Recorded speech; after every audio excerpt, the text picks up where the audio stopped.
the hero archetypes. So, by now, you're very familiar with the hero's journey.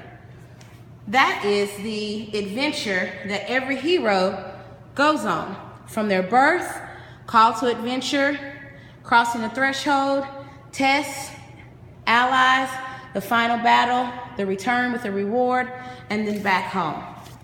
This theory was created by these two men, Carl Jung and Joseph Campbell, who basically said that every hero shares the same story. But in this quick lecture video, you're going to learn that not only does every hero share the same story, but the characters are the same as well. An archetype is a reoccurring role or character in a story. So in the hero type genre, the archetypes we have are, of course, the hero. We have the mentor. Next we have the threshold guardian, or better known as the herald. Next we have the shapeshifter. Ooh. Then we have the shadow, followed by the trickster. Let's start with the hero.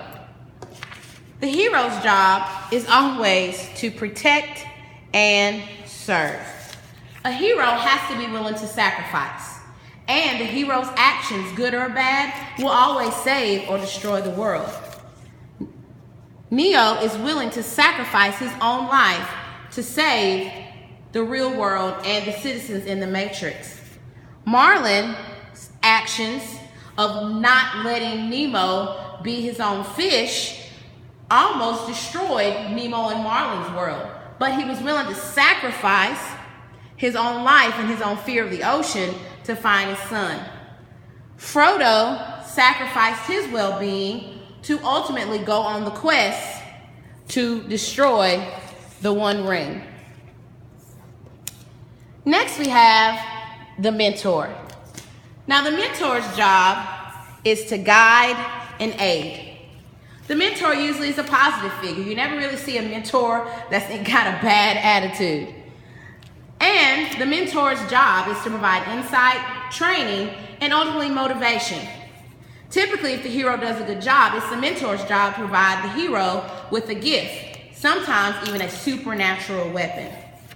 Crush from Finding Nemo aided and guided Marlin and Dory down the EAC.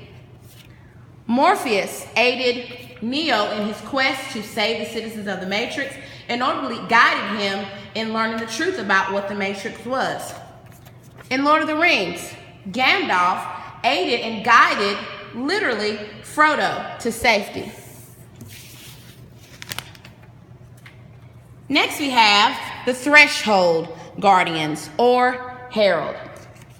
Their job is to test, warn, and challenge. They always test the hero's commitment and the hero's worth. You can't call a hero until he's been tested by something, and the threshold guardian does that in spades. Also, the threshold guardian takes on the role of a herald and announces change. And sometimes it's not always human. Sometimes a hero's pride or his hubris can be the threshold guardian. That's the thing that tests him the most. Marlin's threshold guardian was Bruce, because he had to know that he could battle and defeat someone bigger than him, or a fish-eating fish. Agent Smith challenged Neo's worth to be the one. And Dobby, the elf, tested Harry by saying he should not go back to Hogwarts. Next we have the Shapeshifter. The Shapeshifter's job is to question and deceive the hero.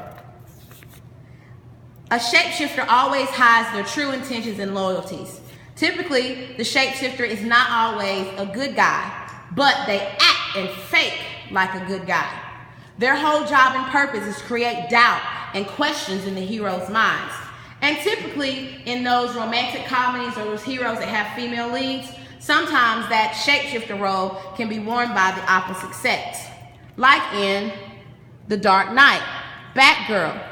She deceived Bruce Wayne several times. Severus Snape. You never knew his true intentions was to protect Harry until the very end. And then Gil the fish. He deceived Nemo. He deceived Nemo in order to get Nemo to do what he needed to do, but he did have true intentions. So I like to say shapeshifters follow the Machiavelli code. The end justifies the means.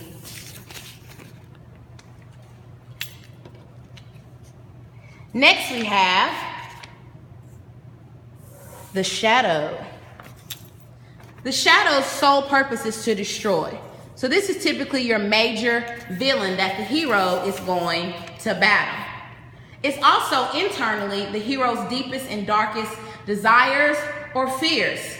So it literally is a mirror reflection of the hero's qualities. It's the greatest fears and phobias that exist within the hero. So it can be physical or an inner demon. And sometimes the actual reflection of the hero or the dark side of the hero is personified through the shadow. In this case, in the Matrix, there is no spoon. One of Neo's deepest fears was that he wasn't the one, or how could he be the one? Or his fear was he did not like the fact that his life was fated or he had no control over it. Marlon's deepest fear was the ocean. He had to overcome that fear and that doubt that he could not do it because he was such a small fish, and his son could not do it because he was a handicapped fish. And then we have the shadow personified through Scar. Scar is Simba's shadow. Scar represents the guilt that Simba has from feeling he was responsible for Mufasa's death. And last but not least, we have the Trickster. The Trickster is actually not what it sounds. The Trickster's job is to disrupt, but it's often portrayed as the sidekick or the comedic relief in the story. So the Trickster's job is kind of to use wit, laughter, and mischief as his or her weapon. Also, though, the Trickster can be the voice of reason during times of confusion. And as with the shadow, it can be physical or inner.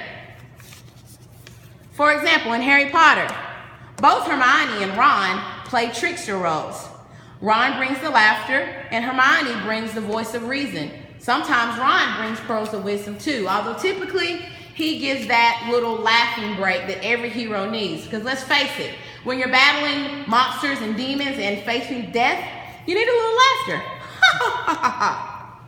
Next we have Timon and Pumbaa, the best tricksters of all. They are the ultimate sidekicks. They even gave Simba a new mantra, a new motto in life. Hakuna Matata.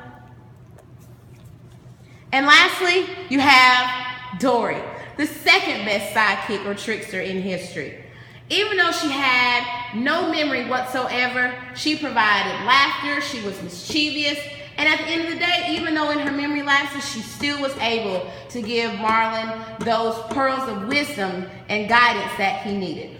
So there are the hero archetypes. Happy hero hunting.